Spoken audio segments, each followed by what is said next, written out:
โหมาได้อยู่ใจมาลูกยุงมาอยู่ได้มายุงในหวานเนี่ยวะอันนี้เป็นไส้อ้อหนังป้องหมูห่อเนี่ยน้ำจิ้มปลาลูกมาไกลกว่าฮาม่าค่ะนะฮาม่ามาไกลมายางค่ะเนี่ยตะเลยยางนี่พี่น้องเอาค่ะเนาะมาเข้มนะฮะใช่เนาะจานเลยน้ำจิ้มปลาอันนี้ก็เป็นอ่างป้องหน่อยค่ะเนาะอันนี้เป็นข้าวเซียนค่ะเนาะข้าวเซียนหมักสร้างเพราะตำลอกกันฮะเนี่ยหมูดีรอดอ่ะในแก้วของรอดหรือมั้งตับเนี่ยจิ้มด้วยวะหนังมาค่ะจิ้มไปก่อนปลาลูกหันย่านตั้งวันเด็กวันบ่ใหญ่เว้ยใช่ฮะอะไรมันใหญ่มันจังอีกของอันซ้ำกันนะลูกเป็นสองแนวเชื่อมแบบพี่น้องเหรอเอาลูกปลาลูกในตัวใหญ่ขนาดนะมาครับพี่น้องได้มาครับพี่น้องปลาลูกก็มีหมูก็มีไส้ก็มีฮะไอชูพี่น้องได้เนาะฮะ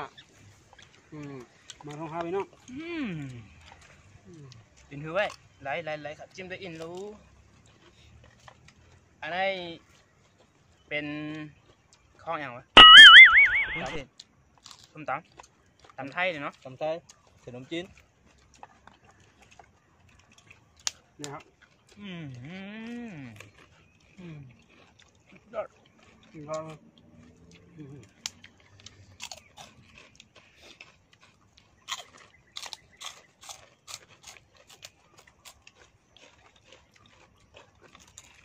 คือไว้เนาะปลาลูกเอากลางออกเลยวะเอาขากลางปลาลูกเหมือนนะฮะนะใหญ่ๆนั่นนะฮะใหญ่ฮะอันนี้ไข่ฮะในนั้นนะจำได้เลยเมื่อว่ามันไม่ไข่เลยมั้งปลาลูกมีหนังเลยหนังปลาไปแล้ว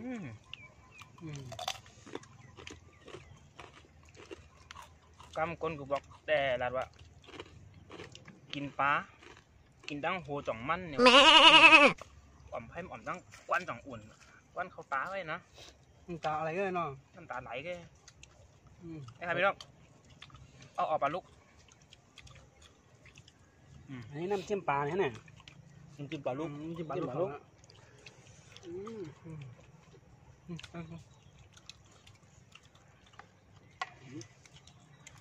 ของเขากินไว้อินมันแจ่มให้ปลาลูกเนาะมันทำไม่ต้องมันปลา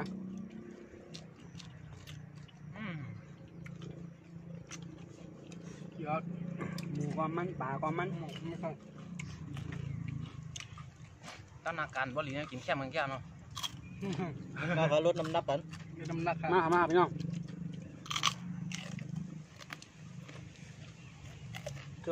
จกันบริเนี่ยหนูกินดีนะโจกันดีมากเหมือนกันกินแล้วนะผมบ่มีข้าวยำกินแล้วเนาะผมมีการเนาะกินอีกที่น้องพี่น้องเขาก็กดไล่กดติดตามมันนำอะด้วยนำพันนะแล้วช่วงนั้นแหละกินกูปัดกินกูวันจะกูปัดท่านนะ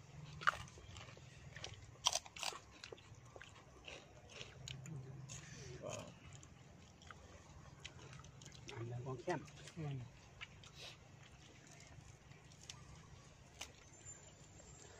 ทองยอดอะไรเนาะว้าวแล้วเสร็จแล้วแข็งขึ้นแบบ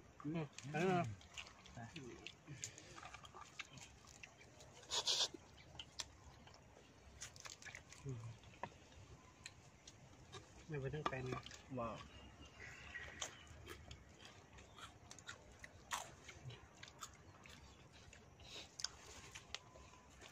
ต้องออกปลาลูกเลยมันเล็กในหวานเงี้ยอย่างเงี้ยปลาสลามเนี่ยนะปลามันก็ตัวใหญ่นะพันห้าคนอย่างนั้นปลาหางหูนั่นนะปลาแซลมอนมันกินดิบนั่นแต่ฮะมันถ่ายกินดิบกินชวนนั่นเจ้าเราปลาแซลมอนต้องกันหน้าเนี่ยอ่านเป็นหมื่นน่ะใช่ฮะปลาแซลมอนกันอ่ะหนามันบรรลุปลาแซลมอนในกำ2 กำไม่บินจะหลายร้อยมั้งแต่ปลาแซลมอนเอาตัวมาว่างเนี่ยมีคนชื่ออะไรหรอกาแค่นั้นเนาะ 1 โลเป็นก็เฮือ กินดิบได้มีหมอนะ 1 โลหมอก2,000ใช่เนี่ย อ๋อ กินดิบได้มาที่นั่น เอาตัวเดียวก็มาค่ะ มาครับมาครับ ว่าไงอ่ะต้องขับกวางมาก มาส่งค่ะมาส่งมาเนี่ยมีเสียงนกเสียงกาเนี่ยว่ะ ว่ามีรวมอยู่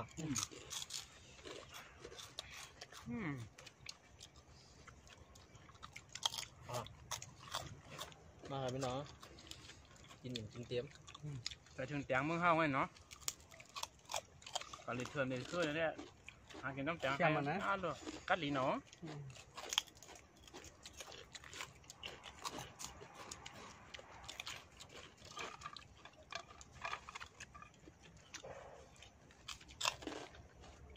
เนี่ยเสริมเมงแต่นะครับพี่น้อง มันเลยเป็นเนื้อรีบเรื่องอีสานเนาะห้ำมากเนาะ อ่า ใช่จู่เห็นเรื่องของเอาด้วย ยอดอันนะ เป็นรถ ปลาพี่น้องปลาลูกตั้งเนื้อตั้งหนังอันนี้ ปลาลูกยางฮะปลาลูกปิง ใส่ยางขย่องๆไปหมดพักเที่ยว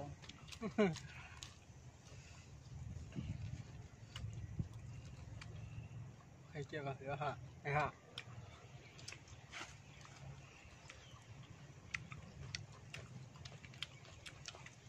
ชุดมาแค่ห้ามแล้วมันสูงให้ยืดท ต้องหลอก เรียบร้อยก็กำมันนะ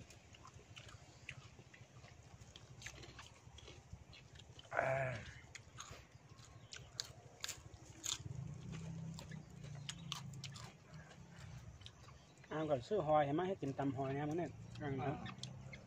ลูกมากกว่าชุดสักเจ้า ำอันไหนเห็นไหนอันตำไทยเนี่ยกินหื้อเนาะนะ ดำไทยผมจะตำอีสานนะ ทำใช้เส้นทำใช้เส้นน้ำจิ้น จางๆเหมือนแว่ผมก็ยังมันถึงลมมันน่ะ เหมือนอะไรนู่นเลย เจี๊ยมันถอยอย่างหนำแบบนะเจี๊ยอย่างนั้น คนเทียนก็แอบปัดใจมั้ง ว่าหมอให้ได้เปลี่ยนก็ผมจะขายหน้ากากได้รอดกี่น้องนะกินเอาขายต้นแสงเลยนะ นั่นแหละว่ะ ขายหน้ากากได้บนพูดแล้วเนาะ ผู้ก็ คนเก่าค ผู้ น บน เก่า ผู้บนผู้ก็บนกำนั่นน่ะ เมื่อเปิดเสียงขายอย่างไรยาวกามัน โลบอกง่ายถึงที่มากไว้ใจนะ อากาศหนุก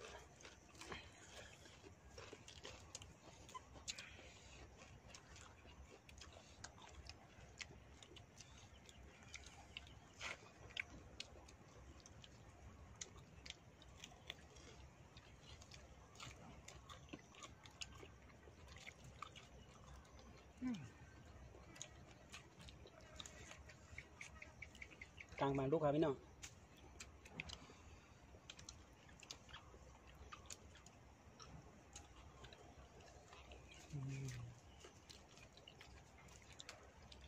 แคมเต้ เปลี่ยน ยกเว้ยนี่คันเนื้อปลาลูกนะฮะยัง นี่เดินไป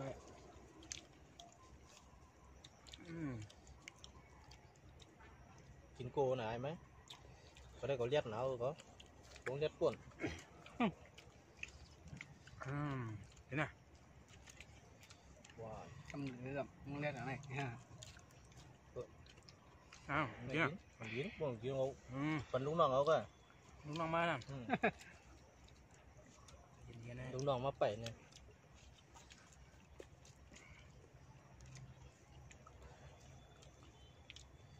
กินหางไม่กินหัวก็กินหางนะ ถึงในหนังเข่งอ่ะก็กินไข่ก็กินเนื้อไก่เอาถุงเงียบขึ้นมาก็กินเนื้อโหก็กินมากวนอ่ะมางานนะมาตุ้งกันเถอะนะ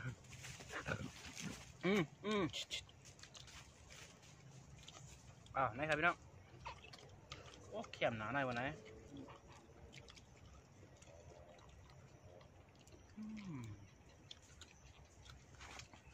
เป็นไงเอ็ดค่ะ เอาไว้เอาไว้มันต้องไม่เขาชื่อนั่นมันยักเต็มป้อไว้หน่อย ไข่ลูกก็ต้องเปลี่ยนตั้งบนนั่งก็ต้องเปลี่ยนตีครับพี่น้องเอ้ยที่ไหนครับ ได้น้องไปเจ้ อะไรนังไข่เจ๊เต้ค่ะ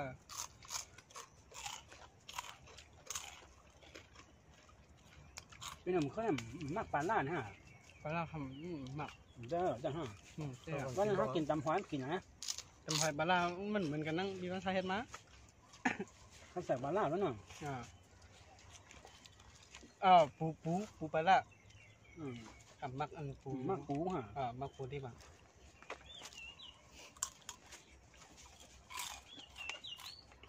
มีข้าวคือจะมีหมองอ่ะ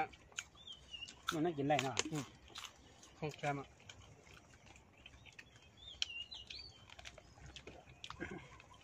กำช้อนน้ำผังตั้งยังไงมา ก็เกี่ยวกับนะฮะ แข่งหนุ่มดีไว้ด้วย พี่น้องมาเด้อ มาเหมือนทุ่งนาไม่ยาวก็เหมือนทุ่งกินเนี่ยไม่ยาวแต่นั่นคือมาย่างเหมือนทุ่งนี่หลับมันเมื่อไหร่นะวางเนี่ยสองสาม มาส่งค่ะมันในก็แดนมีบอกหน้ากันเนาะ ถามวันเมื่อไหร่ได้ก็กันได้ก่อนข้าเนาะ อย่าลืมเข้ากดติดตามมันให้ช่องชั่วเนาะ ก็กดไลค์กดแชร์บันแทงบ้องค่ะมาผูกมาฮื้อวันเลื่อนเดี๋ยวก็ย่ากันแทนหน้าคลิปใหม่เขาเนาะบ๊ายบาย มีส่ง มาส่งค่ะ